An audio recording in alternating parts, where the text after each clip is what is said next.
So we lost another good one today. David Lynch passed away 16th of January. on January 16th. Yes. 2025. Was he 78? Something like I think that, yes. 78. And yeah, what a legacy he left. Right? From Eraserhead to Dune to Blue Velvet to Twin Peaks. I didn't even know he did the Elephant Man. The Elephant Man. Yes. With fucking John Hurt playing the Elephant Man. Dude. I saw that movie in the theater.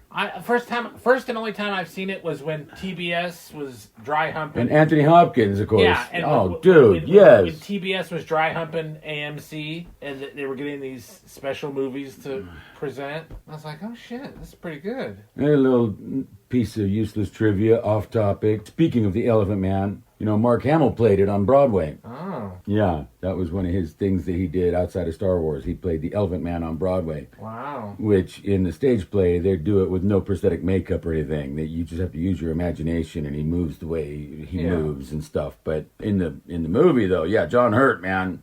Wow. Yeah, they made him look just like him. Amazing. The only other time I'd heard the Elephant Man was, that supposedly Michael Jackson had his skeleton. Yes. I was like, what? Yes, Michael Jackson was purportedly in possession of, or he was seeking and tried to get his hands on John Merrick's skeleton. Yeah, the bones.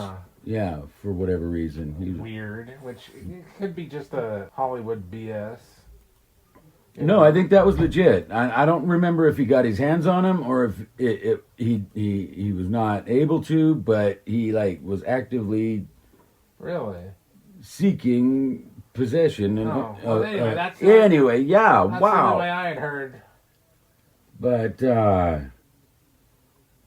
yeah, I mean, Wild at Heart. I mean, the movies he made. They were just amazing. We're gonna have to watch Blue Velvet. I've never seen Eraserhead.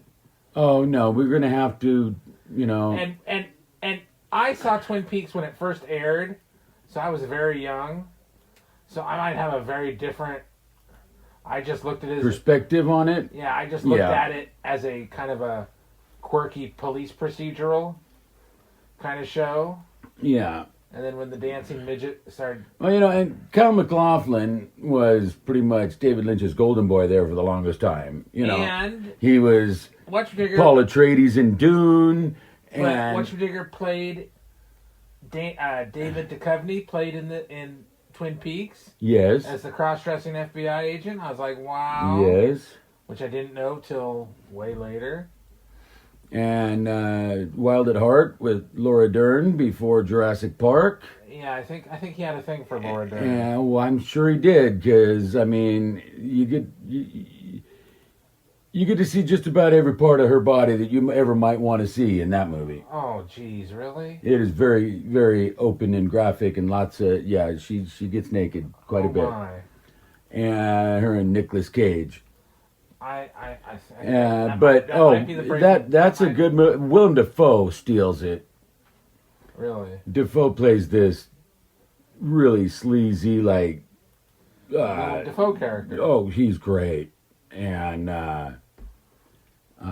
no, Wild at Heart's a good one, but no, his we're gonna have to do some of these his movies. magnum opus though, Blue Velvet. No, you got to see Blue Velvet, and we're gonna do a reaction to it because it was his best film. Really? I think so. It's my favorite of his films, at least mine. And I need to see the second iteration of Twin Peaks. Yeah, I haven't seen that either, so we'll have to do that. Yes. So, And I just think about if he was the motherfucker that got to do Return of the Jedi, what kind of a fucking trip that would be. Oh, that would be wild.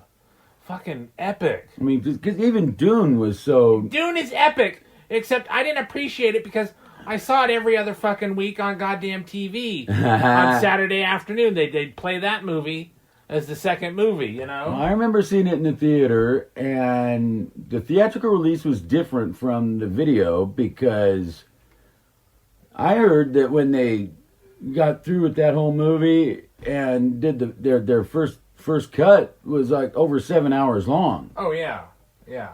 and they had to cut it into a 2.5-hour film. And Which, wouldn't you love to see the 7-hour film? yes, Fuck the Snyder cut. How about the fucking David Lynch how about cut? the original David Lynch Dune? Fucking A. Fucking 7 hours of it. You know, I mean, that's about the length of a streaming series. Yeah. Break it up into episodes even, and just Right. whatever. But I don't think any of it was saved or whatever when they edited. But there was a whole lot of like voiceover dialogue Yeah. in the video release that was taken from that 7 hours that they edited because to kind of flesh it out and to make it more understandable, because it was chopped up pretty good. To get them off their tractors in Peoria. Anyway, no, saw that one in the theater too, and yeah, that one, you know, of all of the David Lynch, man, doing Dune, it was and Sting, and oh yeah, it was great. Yeah. So we need to revisit these films. We were going to revisit them anyway. Actually, I think David Lynch's Dune overall is better than that new one that they just did. Right? Why? Production design was better. It looked better. I liked the Harkonnens, the way they looked, better than the one in the new one. Uh-huh. And plus, I don't know, man. Seemed like half the cast of the new Dune were all MCU alumnus. Right? We had, you know, Peter, what's his name, Skarsgård as the Harkonnen.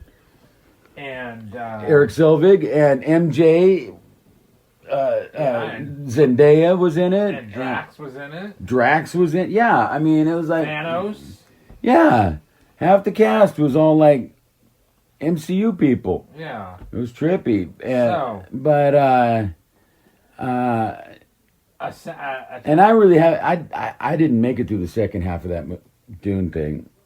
I didn't see it in the theater. I saw it streaming, and when the second one came out, I got maybe halfway through it, and I just lost interest. I wasn't crazy about the production design. I wasn't crazy about the color palette, the way everything looked, and the adaptation may have been a little bit more faithful and accurate to the original Dune, but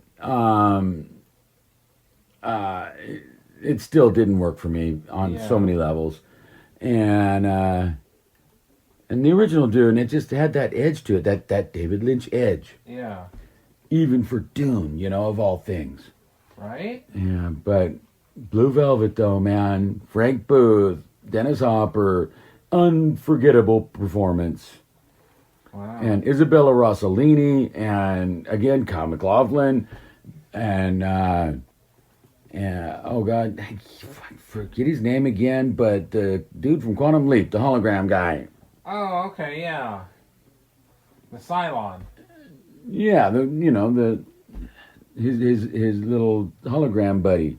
Yeah. The fuck was his name? He was in it. Oh god, it was so. That movie will bend your brain. Huh? It really will, and in a good way though. But I mean, it will. The Blue Velvet was just.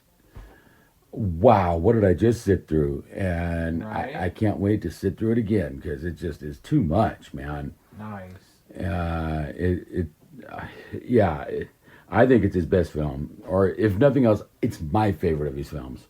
There you go. And I've seen Eraserhead, which was fairly recently. I mean, like 15 years ago recently. But for me, you know, I'm almost 60, man, and I didn't get to see Eraserhead till I was. Wow. 45 years old, 46, something like that. You poor malnourished child. No, it was weird because I was working a temp job and somehow the subject came up. I forget how. And some gal that I was working with said, I got a copy of that. And I said, are you shitting me? Right. And it turned out it was one of those... Criterion? No. It was like... Not like official Western release? Hemisphere North American release or copy or whatever. Gotcha. I had to enter in some kind of a code to get it to play because of its regional stamp or whatever it was. Weird. Yeah, but it was cool because there was a a kind of a behind the scenes with David Lynch talking about the making of it, bonus feature. Nice. And it was the first time I had ever seen it. And I mean, I had heard of Eraserhead when I was fucking 14, man. I remember Eraserhead, like, merch and T-shirts and things being sold out of the back of Rolling Stone magazine in the late 70s, you know, and I knew it was a cult classic, and you could only really catch it at midnight if you were lucky, and I never got a chance to catch it till this just recently, and what a movie that was, too. All right. It was bizarre. So, David Lynch, man, thank you for your weirdness. Thank you for everything you brought to us, and thank you for making the rest of us weirdos feel like we're not alone out there. So rest in peace, and we'll talk to you soon. So like, share, and subscribe. Absolutely.